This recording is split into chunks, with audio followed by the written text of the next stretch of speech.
Welcome to Nourishing the Mother, an inspired conversation space between Bridget Wood and Julie Tenner on the journey of motherhood through the common thread of parenting, relationship, and sexuality as a path to consciousness. We keep our conversations honest, our experiences real, and our philosophies exploratory. We believe that in order to raise incredible humans, we first have to raise ourselves. We know that in order to rock the family, you've got to nourish the mother. If you are here, you care about paving a path of conscious and intentional motherhood, connected with yourself and your gifts, and also illuminating your children in theirs so we may raise more whole humans who can impact this world in a more humane way. If you desire to integrate your learnings practically and supportively, head on over to bridgetwood.life or julietenner.love to go deeper.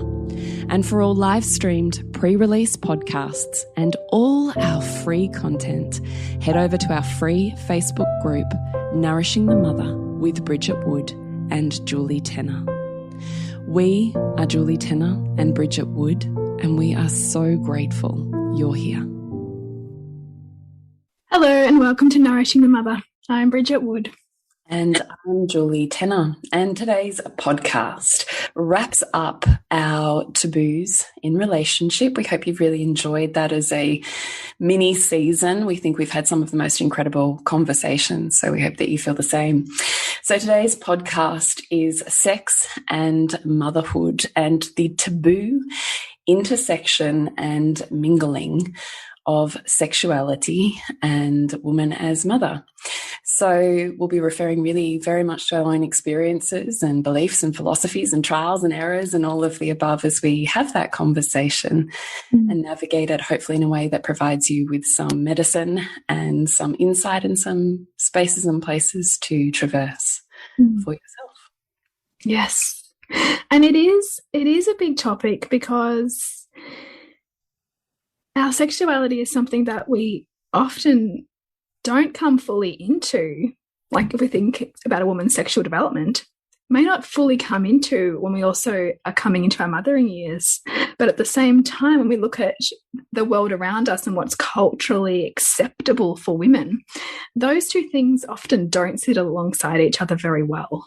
You're either the kind of Madonna-esque, all nurturing, all giving, all loving mother, according to the patriarchal model of motherhood, or you're this full-bodied sexual woman who's full of desire and, you know, almost like this Madonna-Whore split, right? That Freudian split that that so much of our challenges of integrating our personas can be like. And so to find ways, I think particularly in early motherhood, to celebrate our sexual needs or explorations alongside the intensity of nurturing is a really important conversation that I think we need to have, and that you and I have certainly journeyed through each child that we've had and each navigation of what sex looks like and feels like after the birth of each child. And as the family gets bigger and the demands get more, how do you still cultivate space for your desire and for your sexual deepening and expansion? What I love is I look back on myself as a young mum with, you know, one or two children. I almost want to smile because back then with my first two, I was completely and utterly devoted to attachment parenting.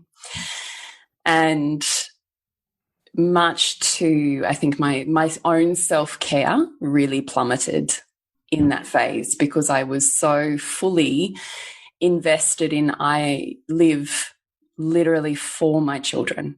And anytime I don't meet their needs, it was a crushing, what felt like a return or a blow to, you're just like your mother, and there was no part of me that could stand that.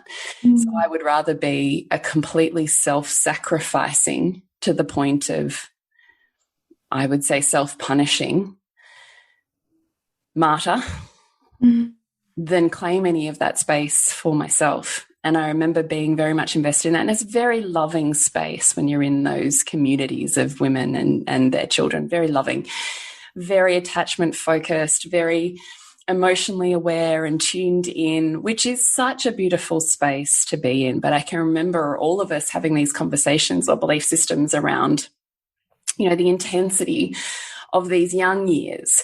And then there'll be a time where they don't need us. There's not that same koala care, and that my body isn't also their body. You know, I'm not feeding and sleeping them on my body all of the time. So at some point, you know, that'll come back to me.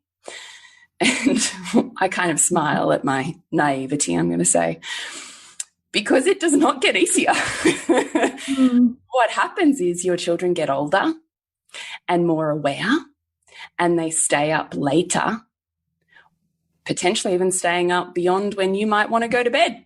And there is no parent time. There is no you time. There is always ears that are open and listening, and eyes that are sitting right next to you. And it might change, but the intensity and the consistency of it doesn't.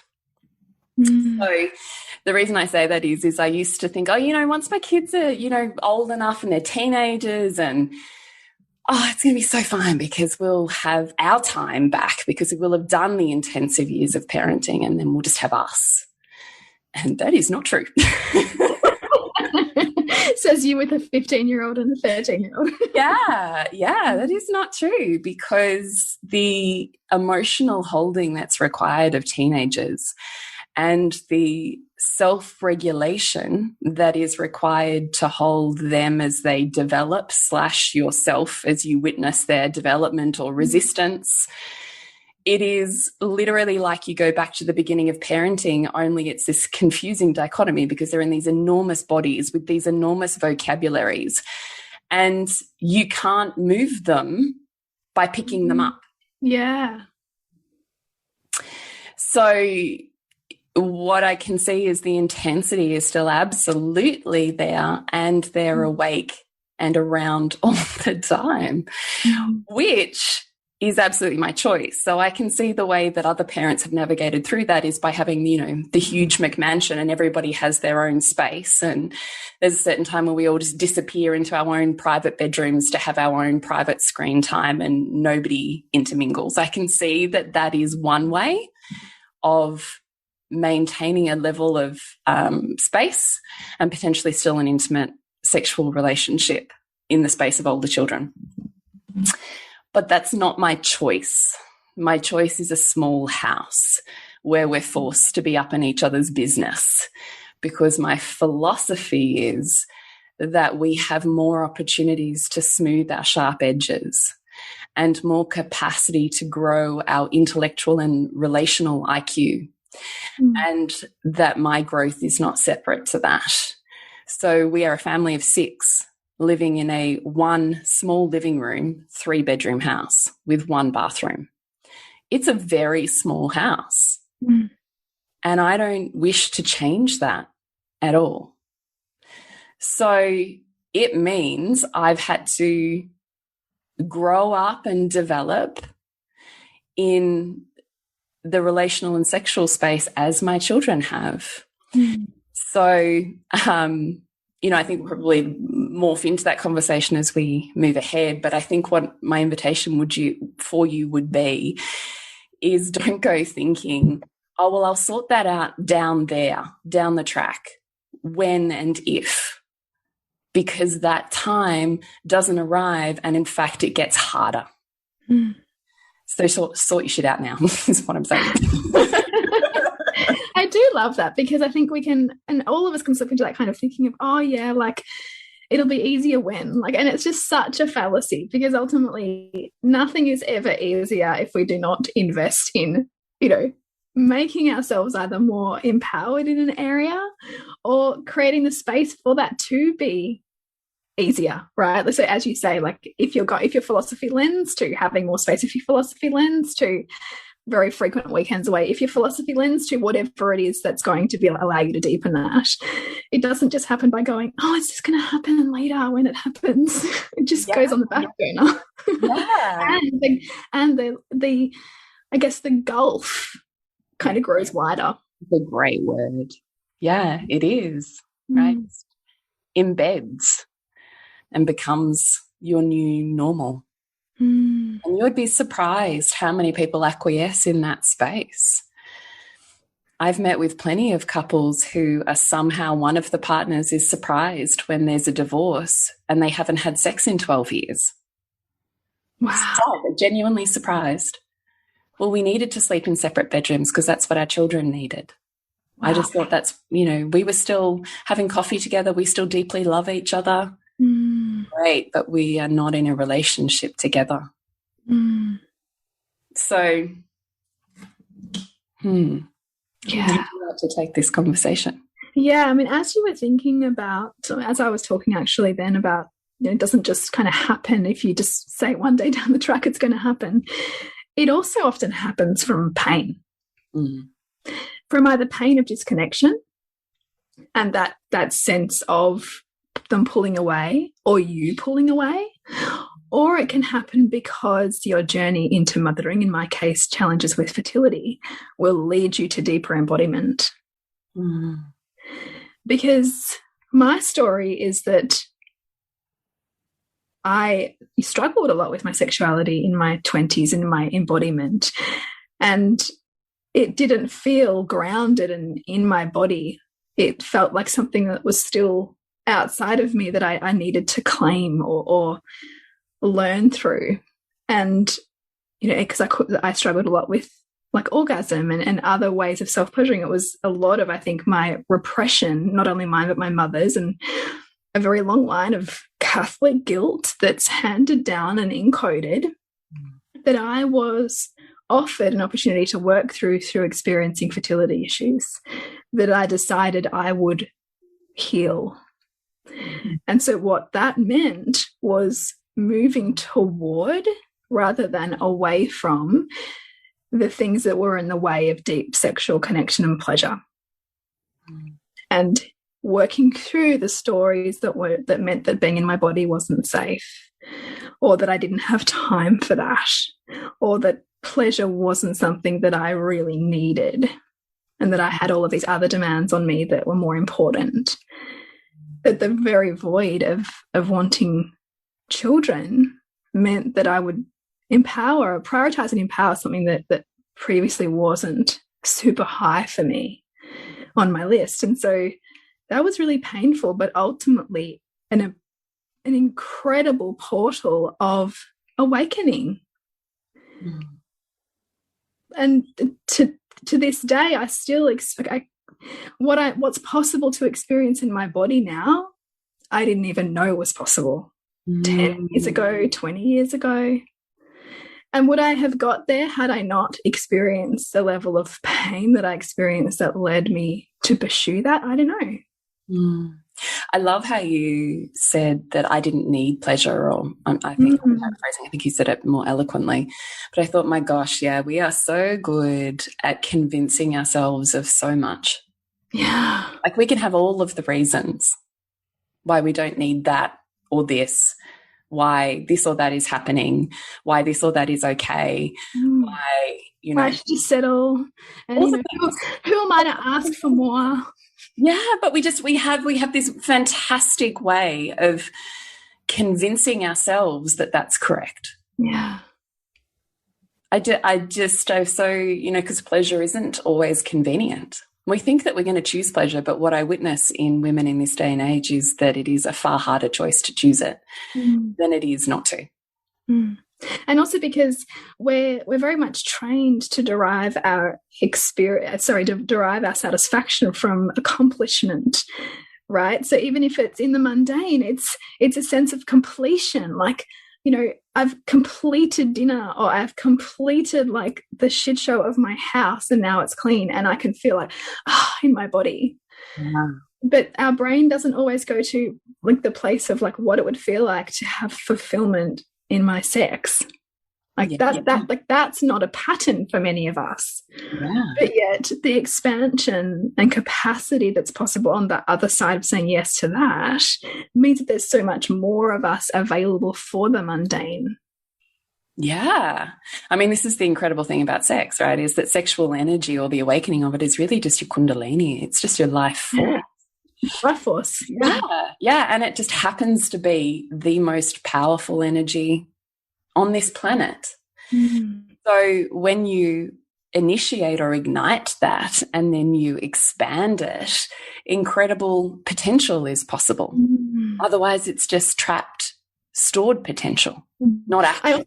I also want to touch on that too, because it can be part of what helped me heal my fertility challenges a lot was to look for where my fertility is, rather than it being missing, because in our culture it's infertility, it's something missing, it's not there for you, which then makes it appear missing, you know, more and more. So part of recognizing and awakening our sexual energy is also looking at, well, where is it? Because we all have life energy of various levels, right? And sexual energy is either potently expressed in sex, or it's potently expressed in some other area, whether it's mental area, whether it's work, whether it's children, or it's dispersed across, you know, and in smaller pieces across areas of life. So part of our empowerment is also looking at, well, it's not gone. I don't not have sexual energy. It's just that I haven't chosen in my life so far to bring it into my body in a way that is embodied and directed towards my feelings of pleasure in my pleasure centers.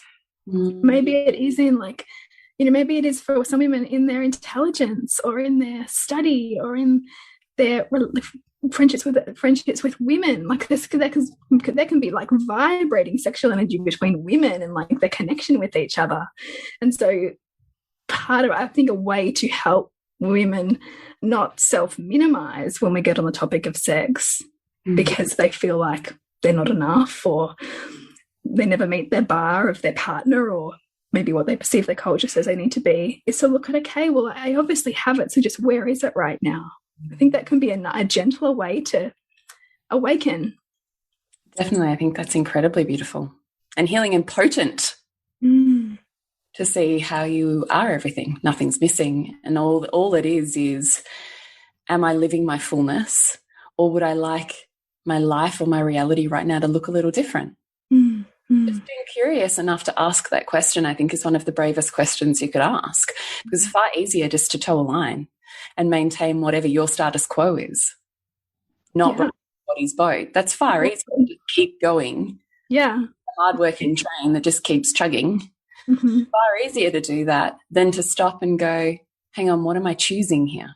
You're still choosing. Whatever you're choosing. No one's without choice. And also, whatever you're choosing will have challenge. Right. Because you can't escape it. Yeah, it's either the challenge of growing into something new, like this area, or the challenge of facing what you're feeling resentful towards. Yeah. So I just think being willing to be vulnerable enough just with yourself to begin with, to have the conversation with yourself, which is, what would I like this to be? What would I like it to be instead? Is this me living my fullness? Do I want, desire, wish for something to be slightly different to what it is? And if so, what is that? And then the next question from that would be, how? Not, I can't. Yeah. How? Please get fucking creative. I actually sometimes want to beat my head against a brick wall when we get asked, particularly on social media, yeah, but how am I supposed to do that? Because I have all of these things that prevent me from doing it. And I'm like, bullshit. No, I don't say that on social media, but that's what I want to say. Which is, you are always choosing. And you always have choice. Right? Don't stop with someone else outside of you dictating what you can and can't have, your children included. Right? Like, there is always a way to get creative. I can't tell you the thousands of ways I've had to get creative to get it, because I haven't grown up in my parenting with a support network that's a family or friends. That has not existed for me. I had a partner who worked 7 to 7, and then who was out at basketball anywhere between, probably it was 1 to 2 nights. Oh, no, it's not. It's always been 2 to 4 nights a week. So whilst I'm not a single parent, the majority of the parenting is done by me. And I fully breastfed my children until they were toddlers, all the things. So if I want something and my husband can't give it to me for whatever reason, location, blah, blah, blah, blah, because I don't want it from him or whatever I had going on at the time, and I couldn't ask mums, and I didn't have other family that could step in, I had the choice of, well, I miss out on that thing or I find a way. So I found a way, because I am not the person that goes, oh, well, guess I can't have that then. I'm like, nope, I'm having that thing. I just keep going. I find it. And that doesn't mean I find it the first time, but I'm resilient enough that I don't collapse when something or someone goes no. And I'm not willing to believe that someone or something or circumstances get to dictate what I can or can't have in this life. No. So I keep going until I find it. And sometimes a lot of the times that looks like me literally creating, using my creative force in other ways, creating spaces where I can access those things, creating communities where I can access those things, creating so much. I have all of these remembrances when I speak to women and mums on the phone and things like that. And I'm like, oh, yeah, that's right. I did that when I created a mama bake, because I was sick of doing it all on my own. So once a week, catch up with a group of friends, we do a mama bake. We'd all bake one thing and, everyone would go home with a meal. Or we bake, you and I met in playgroup and we were doing we were doing bulk stocks or whatever it was that we could use. We would do a series of us got together and we would go around to each other's houses so we could chat and have coffee, kids could play, but we'd all be cleaning each other's houses. So by the time we came back around, it was 5 weeks later or whatever, and we'd all had to go at cleaning someone else's house for a week. Like I don't have babysitting. Cool. So I found some local neighborhood kids that I could pay $5 an hour for, who would come and babysit my children in the house with me, just so they could play, so that I could rest, get to the cleaning I hadn't done, work, find a way, get creative. Yeah. Don't stop at, I can't. The question is, how can I? And spitball. Just throw some spaghetti on the wall and see what sticks. Probably not the first thing you throw up, but eventually you'll find it, because you get to have your fullness. You just have to creatively become the person for whom that reality is possible. And if it's not your reality right now, you've got some growing to do. That's okay. But that's all it is. It's not, I don't get to have that. It's just, I've got to grow to get that. Cool. And it's about, and I'm sure I talked about this before, it's like, let that space between where you are and where you want to be inspire you and drive you, and not allow you to shrink and collapse in, what feels like too expansive to meet. It's how do I rise to that, and even being with the edges and the discomfort and the part of you that just wants to say I can't, because it's easier to say I can't, but actually there's a bigger part of you that says no, I want that. So how am I going to do that? Yeah, how do I honor that? Because it's actually harder to honor yourself than it is to negate and ignore yourself. And even if we bring it back around to sex and motherhood or relationship, when we can very easily slip into he wouldn't want to do that anyway, or he can't meet me, or he doesn't understand. That's also you not being willing to meet yourself.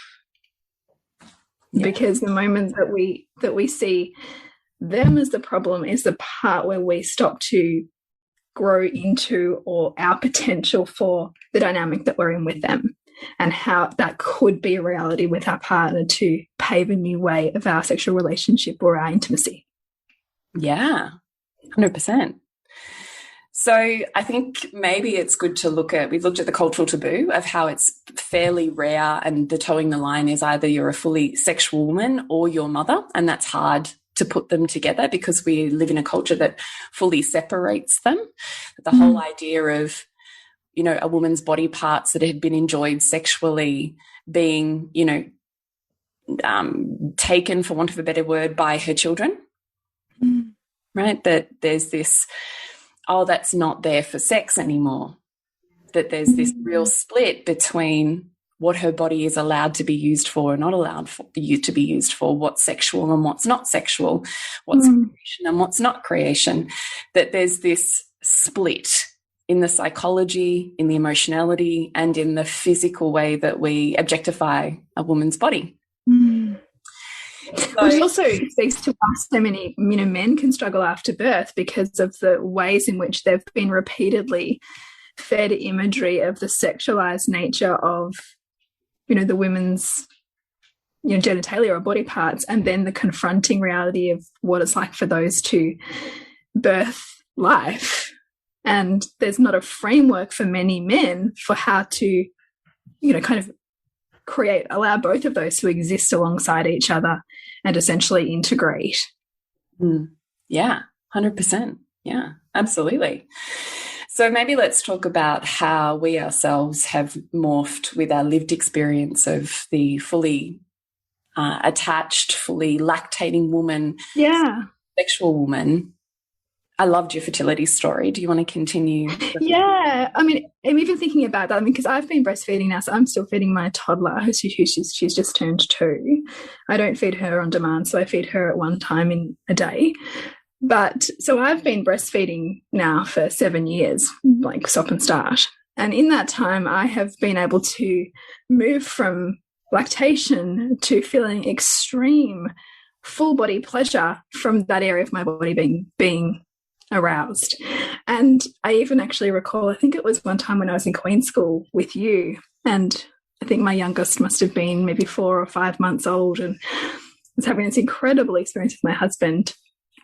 And then she woke up, and it was at that age when I was feeding her back to sleep. And so I had kind of had to like take off my like sexual woman hat for a minute and go and feed her back to sleep, and then get back in my body and pick up where I left off. And I managed to do that transition quite effortlessly. And I was like, fuck, like this is big integration work to be able to allow those two to exist. And to, you know, there was even a part of me, like that very attachment mother, you know, in me, who could hear her crying out for me, but was experiencing my pleasure and didn't really want to go. Like, and to be able to allow both of those to be okay, like for me to be both, you know, a good mother and a fully embodied sexual woman. That's and that both of those were part of my fullness and my expression, and were there for me to claim and own and live. So that was that was kind of a pinnacle moment for me to see those two as able to exist quite effortlessly in that experience, and nobody have to lose, you know. So what do you see is different from how you navigated that to how you might have previously? I just don't think that my body could have, I don't think that there was I just don't think I would have felt the sexual desire there to be able to transition back to the sex again. I kind of there would have been a part of me, I think, that maybe there might have been some shame come in, or just a bit of, maybe just part of that struggle of that Madonna-Whore dichotomy of like, can I be that and this? And is that safe to like fully give to my child and then kind of come back and be in intimacy, and then potentially that child need me again? And can I coexist in those roles? And there would have been parts of me that shrunk in trying to do that. I just don't think that I could have been as fully in it in the experience. What's different though? What has made you have the desire that you're talking about in your body that's different? For me, it's prioritizing it and seeing it as worthy for my expression and pleasure and fullness as a woman, and that being just as valuable as all of my other pursuits, as opposed to something that is nice to have. and that happens when it happens. It became something that I actively prioritize, because you can't wait in motherhood with more children. You can't just, oh, it'll happen when it happens, you know, when I'm turned on, you know. You can't do that. It's not the same thing, especially when you're bed sharing, and there's not that spontaneous middle of the night sex that happens when you're bed hopping. Yeah. Because you've got children who are coming in and out of the bed of all hours. So you need to create time and space. And in the creating of time and space, you then create energy that goes there, and that energy is then reciprocated, which creates energy in other pockets of the day, which contributes to the depth of feeling and expression in those pockets of time that you are creating for that. So that's what shifts it, I think. Yeah. I love that response. I think that's incredibly powerful, to actively prioritize your sexual empowerment, fulfillment. Because you're knowing, what I'm hearing from that is you're going, I get to have my fullness. I don't get to be this, I don't have to be a partial me. I get the full me. But that just means I'm actively creating structure for all those facets of me, rather than only creating structure for the parenting facet of me or the work facet of me, and then completely letting go of structure in the relationship or sexual facet of me. Right? Yeah, exactly. And even as you're talking, I'm thinking about like conversations you and I have had, where over time, as we've begun to prioritize our work alongside our parenting more, and it not be something that just fits in when we have time, we've then had to grow up the parts of ourselves that say to those around us, this is important. I'm taking this time, and allow others to have to adjust to that. Or us to almost like remind ourselves, oh yeah, like you're choosing this, remember? Like, don't go down that thinking that says it's not important. You're choosing this. And so I think it's the same thing in many ways. It's like, oh yeah, like I need this right now. This is for me. Even just now as we're talking, like I could hear my youngest banging on the door and like crying at the door. And like, no, I'm choosing my work and my expression right now. Someone else will meet her needs. It's not my responsibility right now. Same thing with carving out space for our sexuality. Is this is nourishing to me and my relationship, which becomes nourishing to my family. What do you think about the narrative of sex is another thing on my list and it's not nourishing to me? Well, then I think it's in almost performance. It's not actually an embodied desire then. It's seen as something that someone else is taking from you, not something that you're seeking to be fulfilled by. That's how I would see that. Yeah, that's how I see that too, is actually good sex fills you up. Yes. Fills you up as if you were this beautiful vase of flowers and you get re-topped up with this full vase of fresh water. Good sex fills you up. Bad sex or shit sex or taking sex drains you and empties you. So what would you say to a woman who's finding herself in that pattern of feeling like she has to show up for sex and she doesn't enjoy it? How does she having sex? How does she begin to, first of all, be with the reality of that landing in her body? Because maybe someone's listening right now going, that's me. Yeah. And accepting that there's parts of her that's acquiesced over time that's led her there. Yeah. And how to be both gentle with herself as she accepts that. Yeah. And also asks more of herself to ask more of her partner. Yes. How would you approach that? Well, first off, I don't think you should be coercing or forcing your body to do something that you're not fully present for. Because that is literally the recipe for trauma. Yeah. You've left your body. You're gone. And that is what I see as among the many things that are the most destructive for the feminine, and particularly for women that I see with particularly sexual trauma, is we can completely leave our bodies, or we can have been trained to trade our bodies for peace, connection, to feel something, because we don't feel anything the rest of the day. So I really am an advocate for, if you are not fully in your body and present here with your heart, with your lover, then don't be doing that thing, because it's not a safe space for you. And you don't owe anyone anything, and neither does your body. So, and that's certainly what I would be telling my daughter, right? Yeah. You're not a commodity to be traded, and neither is your shallow version of sexuality that's just your partner emptying into an empty vessel. It's disgusting. It makes me like seriously want to vomit. I find it so repulsive. It's not okay. And I hate that we live in a culture that in some ways makes that okay. I think that, you know, if I don't know if this is true for you, but I certainly feel like that's how I was sexualized as a teenager. Like, yeah, totally. That was what sexuality essentially was totally your plaything. Totally. And it is the thing that I see gets in the way of a lot of relationship, is a masculine partner who has this desire to empty themselves into their partner, not because they really want to use sex to take their partner somewhere better, not because they want to use sexuality as an expression of love to move love and vitality through her body and take her somewhere deeper. It's not for her. It's not centered on her. It's all centered around the penis.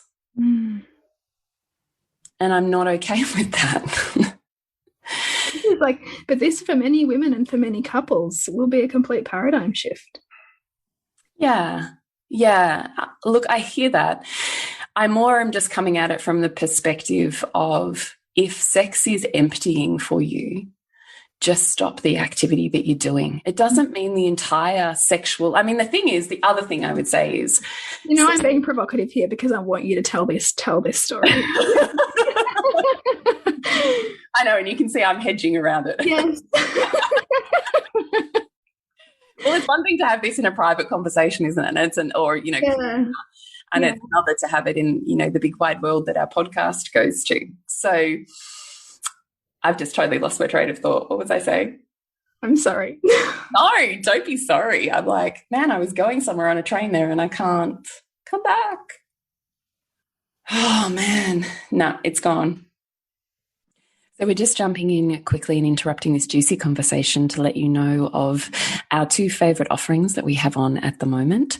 So I, as Julie Tenner, have Queen School that is opening on August 10. It's 5 weeks as a feminine and relationship transformative container. And Bridget.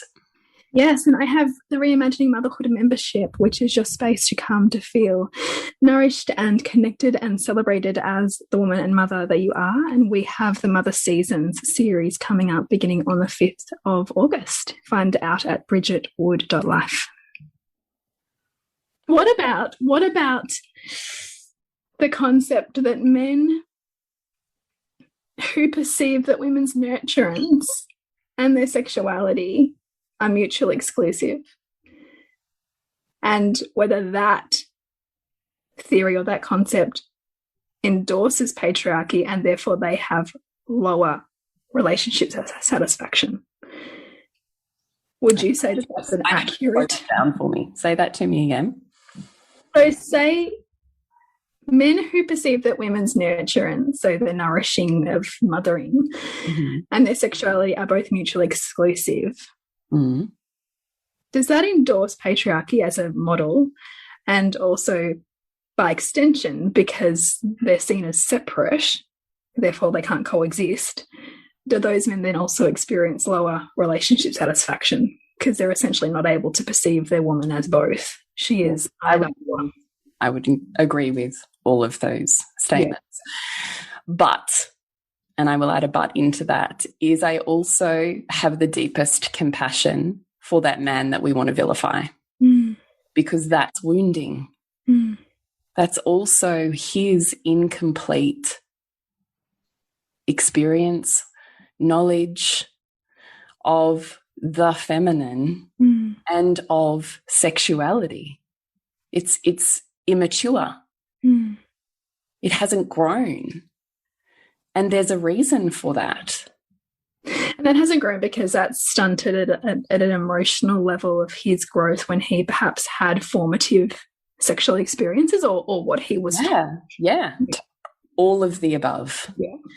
So I also don't think that the reality I don't think that the way someone is showing up right now in relationship is a predictor of their potential. Mm. I don't think that's true. I know that's not true because I've seen it too many times. What is true is we can have the experience we're having, and we can move towards the experience that we desire or want to have, and we can stretch and grow together, and that person's expansion moves along with you. Mm. So I think it's entirely possible to have sex that is deeply nourishing and fulfilling, but it does require, if we go back to our original process that started this conversation, is a pattern interrupt, is a clear dedication to, I am dedicating my sexuality and my intimacy to my embodiment. So every time I leave my body, we're going to literally stop all activity while I come back in, and then I'll know what I need next, and we'll begin again. So it's not that, I think that's what I was going to say, is sex is not penis in vagina. Yeah. Sex is anything that involves your sexual energy, and you can be fully clothed and not touching another human and having a sexual experience. Mm. So sex is not this incredibly limited view. Mm. It is far bigger than that, and you're far bigger than that. So don't limit yourself or the other. So I would also say we have to remove the expectation and often the outcome on potentially penetration and potentially orgasm. We have to actually take pressure off of it, because there's enough pressure and performance happening that's hard enough to work with without the additional pressure and performance involved in an end goal. Mm. So for people to heal and rewire and find a new way to navigate their sexuality, there has to be a clear, I can't do this or these things for these reasons. Here's what I'm devoted to. Here's what I'm committed to. Here's how I would love to do that together. Here's how I would love your help to do. Like, totally possible to heal sexually, right? Like, I mean, sexual energy is so potent that you can, you know, do 10, like birth, do 10 years of therapy in 10 minutes if you're conscious enough for that. But if you're not in your body, you will not be.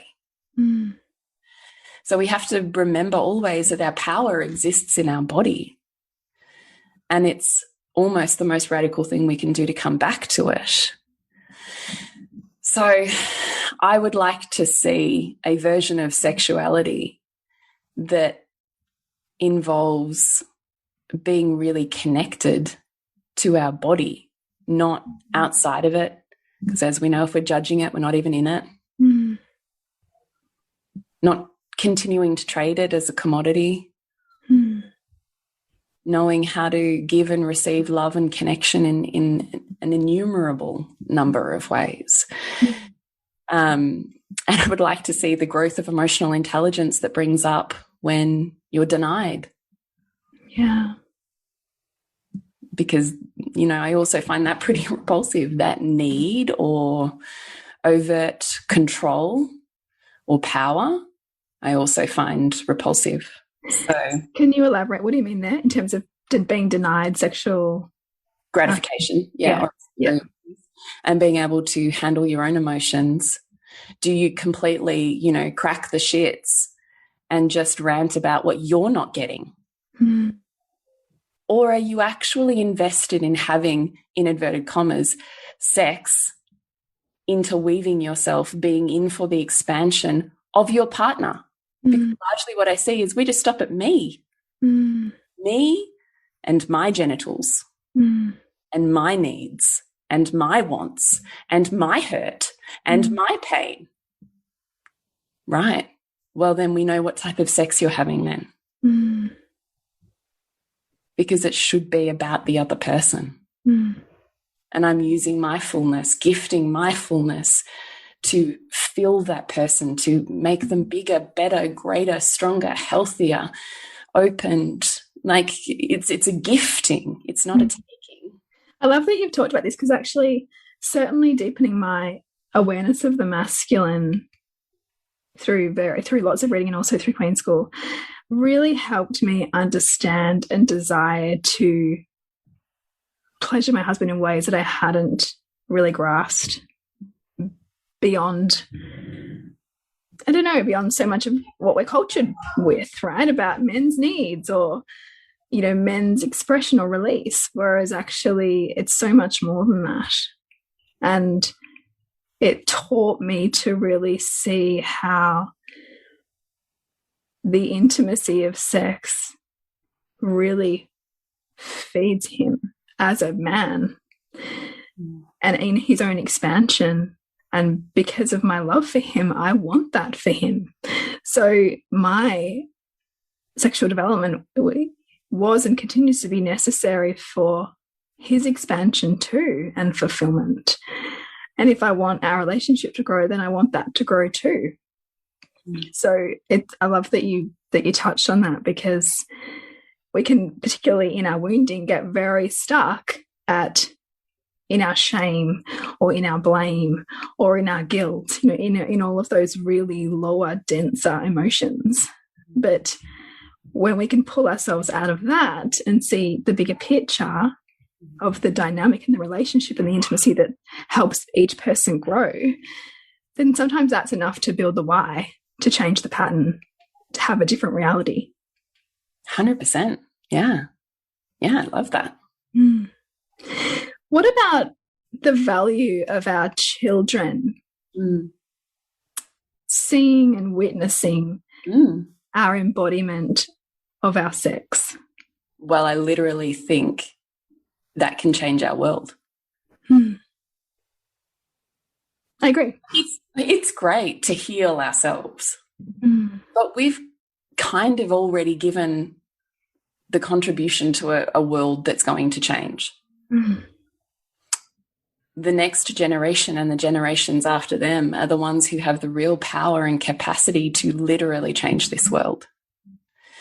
So what we heal for ourselves, of course, we allow the pathway and the opening for them to heal. But imagine if they grow up in a completely different paradigm that filters through an entire generation that literally changes our sexual culture or the way that we function. The type of, I mean, I believe fully and totally that we can change the world and we change the way that we love. And if you realized you had that much power to change the world, wouldn't you do it? Yes. You know, it's the power of one, and literally love is what will change it. So I think what we teach our children and what they, not even what we say, but what they see to be true is incredibly important. And that voice is louder than the one that is oppositional to it through potentially porn culture and, you know, various intense experiences of our world. And look, that I find that really terrifying in terms of a sexual culture, is we are just moving further and further away from sensitization. Yes. Getting greater and greater levels of stimulation in order to feel something, in order to feel anything. Yeah. We're fucking numb. And because we train ourselves into numbness, we're not training ourselves into subtle sensation and nuance and expanded pleasure. We're training ourselves into harder and faster, and then stifling down feelings. And the more we stifle, right, the bigger the pain gets, the bigger the drug we need. And that doesn't matter if it's a vibrator, the bigger the vibration we need, or it's drugs, or sex, or screens, or whatever. Yeah. I mean, 1,000 things, right? I mean, pick your addiction. Yeah. There's But what I find, terrifying about that is that we know the sex injuries that we're seeing in emergencies, in hospitals, particularly of young girls, is getting increasingly graphic. God, that's hard to hear. So, you know, I'm also aware that in this lockdown experience, of which we don't see reported statistics, that we have a huge increase in domestic and child abuse. And just from in my own networks, I know that teenagers in particular in high schools are struggling. You know, they're kicked out of home, they're seeking connection, and they'll take connection through sex. And so we're seeing a huge rise in teenage pregnancy. So my heart hurts at witnessing the ways that we abuse our sexuality, because I do see it as something that's inherently sacred and divine. So I have always had front of mind that I want that experience to be different for my children. So as you know, they've been at their siblings' births. So when have we not had a conversation about vaginas and body fluids and sex and sexual body parts, or just body parts, really? Like, we have always had those conversations from the very beginning, because my philosophy has been, I want them to hear it from me. I don't want them to learn it from whoever the fuck they learn it from in the playground. Exactly. Yeah. Because they will. If you're not filling in that blank, they will find it from porn, Joe Blow down the street. Do you want that in your child's subconscious? No, I don't. I would rather that they have my version of what it is. So I've always been incredibly upfront. Well, firstly, about body autonomy. They always have rights over their body, always, and that we're always respectful. And then secondly, around body parts, that, okay, there's a vagina and there's a penis, but, you know, that's no different to any other part of our body. An elbow or a nose. Yeah. And at the same time, that they are body parts that are theirs to experience pleasure with. Yes. And it has to be with them, for them, to begin with, before that gets shared with anybody, and no one has the right to, you know, all of those conversations we've had from the very beginning. So my kids are fully aware, I would say, that they were the most informed kids in primary school, and you definitely have to let your kids know everything by the time they're in grade 6, because I'm telling you, by the time, I mean, most kids see porn at age 6, definitely by age 8. So by the time they're 12 and leaving primary school, I promise you there's nothing left on the table that isn't being discussed in the playground. God. So by the time they get to year 7, there's slang and innuendo and, you know, YouTube and who knows what clips going round. I want my children informed and empowered to handle themselves in those situations, not left naive and learning the hard way. And high school is a rude awakening.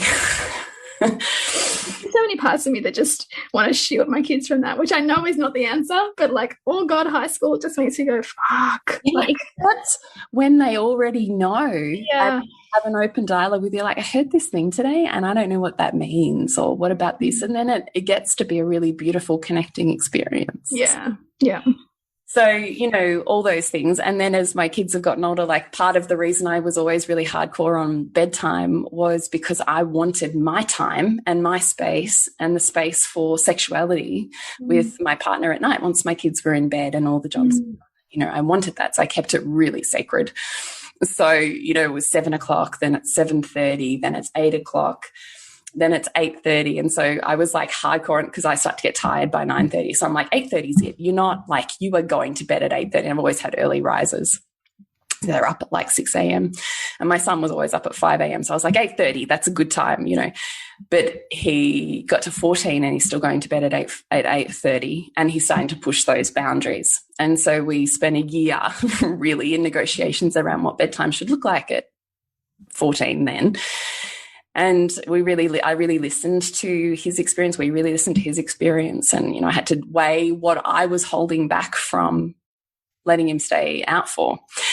Or up for, and it was sexuality. It was my next leap into, well, shit, if he stays up, then we have to have this conversation because I'm not having sex just because my child is up. Yeah. So I could see that that was the part of me that was holding back. So could you see that that was part of your rigidity on the bedtime? Like, 100% it was. You knew that was why you weren't budging? Yeah. And so we agreed, and it's also because I also don't think that they can make the smartest decisions at those ages. So we have very clear parameters around, you know, the plugging away of social media and phones and getting off devices. And part of that was bedtime too. I want you to learn really healthy habits for your body, and then I'll hand them over to you. Yeah. Well, in, you know, with steps. So we decided at 15, you get to choose your own bedtime. So my daughter's nearly 14, and so we're in that phase with her now. She's fighting that 8:30 bedtime, and I'm like, God damn it, this is a whole year of this. I remember it. And in the meantime, we have my son up at whenever he wants to go to bed. Yeah. So he's turned into a night owl. I'm totally happy to hand that over to him. He just has to live with the consequences the next day.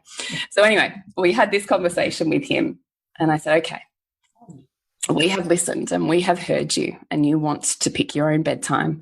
And I fully and totally appreciate that. And I'm willing to hand that over to you. But so it's clear for everybody in this house, we're going to say 15 is that age when you get to have total autonomy over your bedtime. Up until 15, we'll choose because we're looking after your body and your mind. At 15, we hand that over to you. So it's clear for every sibling that comes afterwards, because of course that's a situation. Yeah. They don't want to get. Why does he get to stay up late? Right. So if I do an age, we're okay. Yeah. So I said to him, but we need to have a really serious conversation about what this looks like, because it changes it. It means you're growing up and you're becoming more of an adult, and we need to have a slightly more adult conversation around what this means. He was like, yeah, okay. So we worked out a time, you know, honouring his masculinity. We worked out a time that was good for him, and we sat down. And I said to him, look, I'm just going to be straight up with you that this means you can stay up and go to bed whenever you want. But mum and dad are still going to want to go to bed at whatever time we want to go to bed. And it's not usually going to be to sleep. It's going to be because we want to be intimate, and we are going to be having sex. And what I want to be able to say to you is, good night, Heath. We're off for some intimacy, so that we know you're not going to bother us or open the door or any of those things, but that we're all totally kosher on what's happening here. We're like, no, you know, we can handle this in a very adult way. But so, you know, this is now a thing, should you choose to stay up. And he was like, yep, I get that. That's fine. And I went, okay. Let's do this then. Yeah. So we move forward. So he's 15 and a half now. And that actually has been sensational. That has been amazing. And what I have witnessed in my 15-year-old son is a complex and eloquent understanding of sexuality that he's able to totally riff with us and even joke and be a little bit, you know, funny around sexuality with us without it being awkward. Like, it's just like this, and that's always what I wanted. This is part of the narrative. Yeah. This is just part of your humanness. There's this huge part of you that is a sexually alive being, and that's just human. That's all. But that's part of the human experience. This is really normal. This is normal. Yeah. This is how we move with it. Here's how we appreciate it. Here's how we love it. Here's how we share it. And what I can witness in him is that, from what I can see, he's really got that. So we don't have to miss out on a dampened sexuality because we're tiptoeing around my child. Is that we're just like, okay, we're off for some intimacy. We'll see you in the morning. You write to, you know, shut up the, you know, house, you know, switch off the heater and switch the lights off and whatever. He's like, yep, all good. See you in the morning. That's it. And so then we are able to relax and let ourselves open, because we know that's still sacred, uninterrupted space. It's still totally there, which I think is part of the thing. If you can't fully relax, it's pretty hard to open. Yeah. So creating this sort of structure around what that looks like. And then we had this experience it's probably a couple of months ago now. And we're having sex. And I was sitting on top of Nick.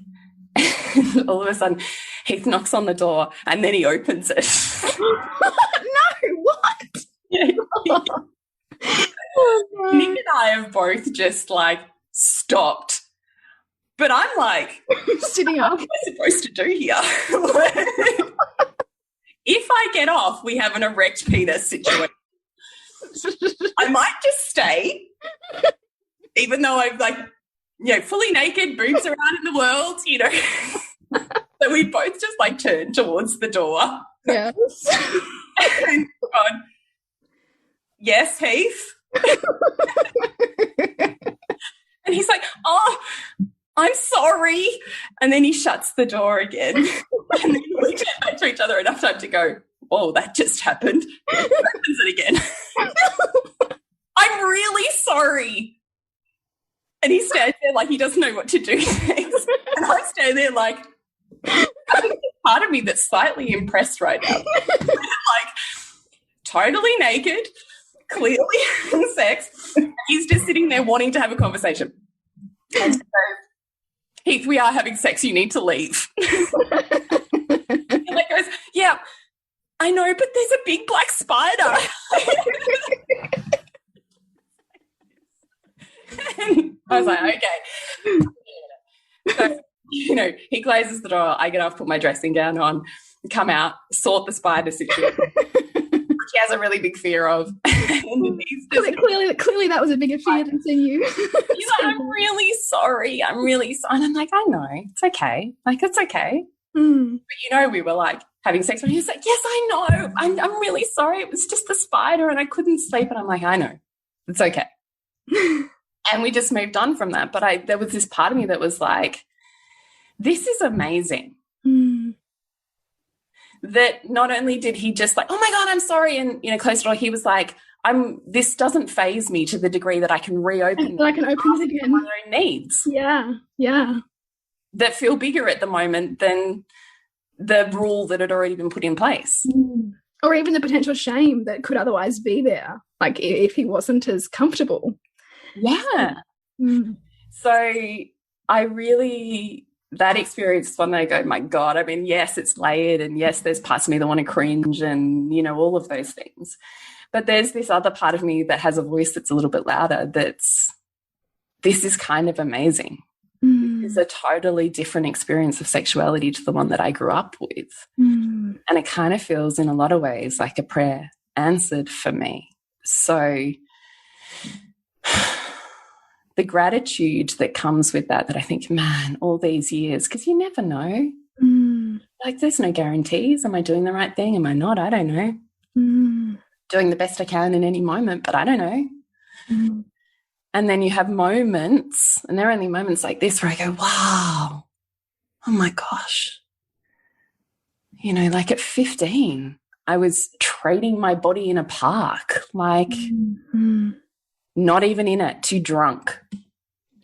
And here's my 15-year-old son who's willing to totally be open about it, have conversations about sexuality, understands the sacredness, understands that it, pleasure constructs, and is grown up enough not to completely wig out about it around his parents, that they can be humans who also have a vastly integrated sexual life. That they're not separate even in his eyes, that we're parents and we're lovers, and that's mixed together. Like, it's blended so thoroughly for him, he doesn't really experience a separation of that. So, we kiss and we cuddle and we're intimate and continuously doing polarity dances during our day just to maintain our own energetic fire. That's around our kids all of the time. And largely what will happen is they'll come and join in on that. So it's like the group cuddle, or it's the kiss, and all of a sudden they'll be saying they're awkwardly giggling at us or something. Like, it's just this really integrated experience. And only by virtue of the fact that I've had to do that, because my choice has been to have a small house where everybody's up in each other's business. So unless we found an integrated way to do that, it wouldn't have been. And as you know, I'm not willing to live a life that's less than full. So I had to find a way. So my hope is that my children know more about themselves and their own bodies, and what it is to love and share energies and bodies in a way that is fulfilling and integrated. And I think that's the way to change the world. So the revolution begins at home. Yeah, doesn't it? Yeah. So I don't think that they have to exist separately. I would say that that's definitely been a huge learning of mine, right? Like, you teach what you learn. So I've had to learn it. 100% been the, performative sex vixen, and I've 100% been the no sexual desire martyr attachment mother. And I've worked out every shade in between of that to get to where we are now, which just gets to be an ever deepening, fulfilling and opening experience that my children are really largely just part of, bathed in it, because I'm not separating these pieces of me. It's just me. And that doesn't have to be awkward. So that's such a powerful illustration. So hope it didn't put too many people out. I love it. I think we love those stories. So you do actually have a round of Queen School coming up, don't you? I do. It begins on August 10. So if you would love to find out more, then jump on to julietenner.love. Go to programs and you will find Queen School, or on socials. On the socials, there'll be all of the links to Queen School. So it's 5 weeks of relationship training, and then it moves on to Lovers School, where we talk about intense polarity and sexuality, and then moves on to Couples School, which is the long-term integration of those. I love that pathway. That's so powerful and potent. Thanks. Yeah, I really love working with couples. So Queen School is really more of a self journey, and then couples can come in Lovers School and Couples School, but you can have the foundations of Queen School to really be able to play with the big girls, I would say. Beautiful. So to connect with you, Jules, is julietenner.love. julietenner.love, and to connect with you, Bridget. And have you got offerings on at the moment? Well, we have just transitioned Soul Driven Motherhood, the Nourishing the Mother membership, into Reimagining Motherhood with me, which I am super excited about. And we are about to begin a 4 to 6 weeks journey into the mother season. So different aspects of mother as she mothers her child, and what she'll come up against in herself and in dynamic with her children, and understanding the needs of those children at each stage, so that she can meet those needs of that child and also meet her in that experience. So it's very much taking the mother as a woman on the journey through motherhood, not the mother who loses herself in motherhood. So I'm really excited for that. That begins this week. So you can find out more about that and the membership and everything that you can get as part of Reimagining Motherhood over at bridgetwood.life. And to connect with you on socials? Is at _Bridget Wood _. So you can find, it's a bit of a tricky one. Make sure you get that exact one, because that is me. And you can also find those links on my website as well, bridgetwood.life. Perfect. Yes. So remember to nourish the woman to rock the family. And we'll see you next week when we continue to peel back the layers on your mothering journey. Thank you so much for listening. We literally couldn't do this without you. Please share this podcast with anyone you think it would be medicine for. If you desire to integrate your learnings practically and supportively into your life, then head on over to bridgetwood.life or julietenner.love to go deeper. And if you feel like giving back a little to this free content, please rate us on iTunes or Facebook, all of which helps the podcast reach more mamas who need this type of tonic for the soul.